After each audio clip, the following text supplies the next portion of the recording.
বন্ধুরা, তোমাদের মোবাইলের এপার থেকে আজ আমি যে গল্পটি বলবো সেটির শুরু গান দিয়ে আর শেষ ভালোবাসার ইতিহাসে।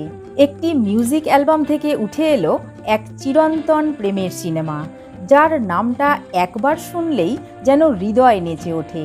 হ্যাঁ বন্ধু, তোমার আমার প্রিয় সিনেমা আশিকি। मैं दुनिया भुला दूंगा तेरी चाहत में, मैं दुनिया भुला दूंगी चाहत में। সময়টা ছিল 1989 সালের শেষের দিক।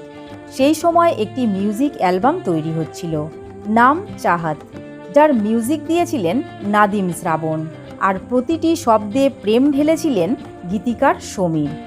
গানগুলি গেয়েছিলেন কুমার শানু ও অনুরাধা পাডোয়াল। ইন্ডাস্ট্রিতে গানগুলি যখন গুঞ্জন তুলল, ঠিক সেই সময়েই এন্ট্রি নেন বলিউডের mister real emotion Mahesh Bhatt. শুধু গান শুনেই তিনি বলে দিলেন, এই মিউজিকের মাঝে একটি গল্প লুকিয়ে আছে। এই গানগুলি শুধু গান নয়, এইগুলি একটি সিনেমার আত্মা হতে পারে। আমি এর উপরে একটি সিনেমা বানাবো। जाने जिगर जाने मन, तुझको है तेरी कसम, फूलों से कलियों से तारों से मान भर दूंगा। ঠিক সেইভাবেই গানগুলির ফাঁকে ফাঁকে একটি গল্প বসিয়ে তৈরি হলো সিনেমা। নাম রাখা হলো আশিকি। এরপর মহেশ ভাট গীতিকার সমীরকে ডেকে বললেন, তোমাকে একটি টাইটেল ট্র্যাক লিখতে হবে। আর তাতেই জন্ম নিল সেই কালজয়ী গান सांसों की जरूरत है जैसे जिंदगी के लिए। सांसों की जरूरत है जैसे जिंदगी के लिए। এই গান শুনলে কার না প্রেম করতে ইচ্ছা করে বলো তো? কিন্তু বন্ধুরা, জীবনে প্রেম যেমন আসে ঠিক তেমনই আসে বাধা। মুভি রিলিজের আগেই গীতিকার সমীরকে প্রযোজক গুলশান কুমার ফোন করেন। তিনি বলেন, আরে ভাই, গানগুলি শুনে মনে হচ্ছে এটি কোনো সিনেমার গান নয়, মনে হচ্ছে মিউজিক অ্যালবামের গান। তাই সিনেমা নয়, আমি কেবল অ্যালবাম রিলিজ করব। मेरी जिंदगी है मेरी पहली ख्वाहिश, तू ही आखिरी है। এই খবরটি যেন পুরো টিমকে বজ্রাঘাত করল। সমীরজি ও নাদিম শ্রাবণ ছুটে গেলেন পরিচালক মহেশ ভাটের কাছে। এরপর চারজনই ছুটে গেলেন গুলশানজির অফিসে। যেই মহেশ ভাট অফিসে ঢুকলেন, গুলশান কুমার বুঝে গেলেন আজ কিছু একটা হবে। মহেশ ভাট সোজা বললেন, গুলশান, আমার নাম মহেশ ভাট। আজ আমি লিখে দিচ্ছি, যদি আশিকি সিনেমা এবং এর মিউজিক ইতিহাস সৃষ্টি না করে, তাহলে আমি চিরতরে ডিরেকশন ছেড়ে দেব। এমন সাহসিকতা! এরপর গুলশান কুমার বললেন, তোমার কথাটা কাগজে লিখে সই করে দাও। ভাট সাহেবও একদমে লিখে সই করে দিলেন।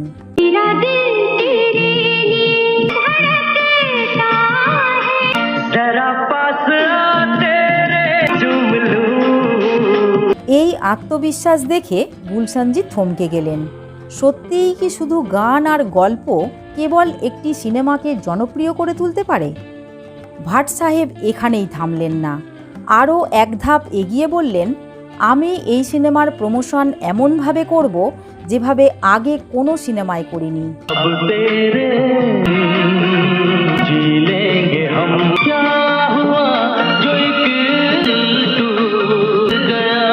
এর পরেও একটি সমস্যা তৈরি হয়।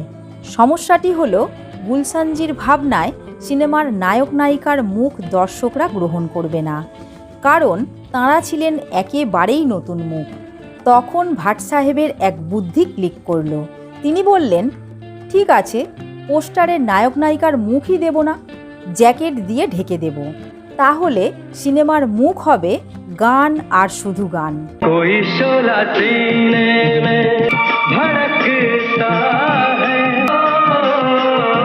এই কারণেই আশিকি মুভির পোস্টারটি আমরা এভাবেই দেখি।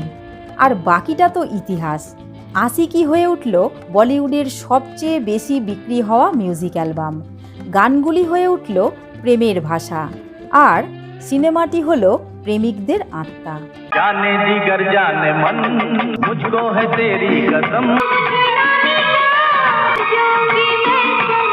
তো বন্ধুরা, আশিকি মুভির প্রেমের জাদু তোমাদের হৃদয়কে কতটা নাড়া দিয়েছিল? আর আশিকি মুভির কোন গান তোমাদের সবচেয়ে প্রিয় তা কমেন্টে জানিও। এতক্ষণ আমাদের সঙ্গে থাকার জন্য তোমাদের আন্তরিক ধন্যবাদ। খুব শীঘ্রই এমনই ভালোবাসায় মোড়া গল্প নিয়ে আবার ফিরব। ততক্ষণ গানের ভেলায় ভেসে থেকে ভালো থেকো, সুস্থ থেকো।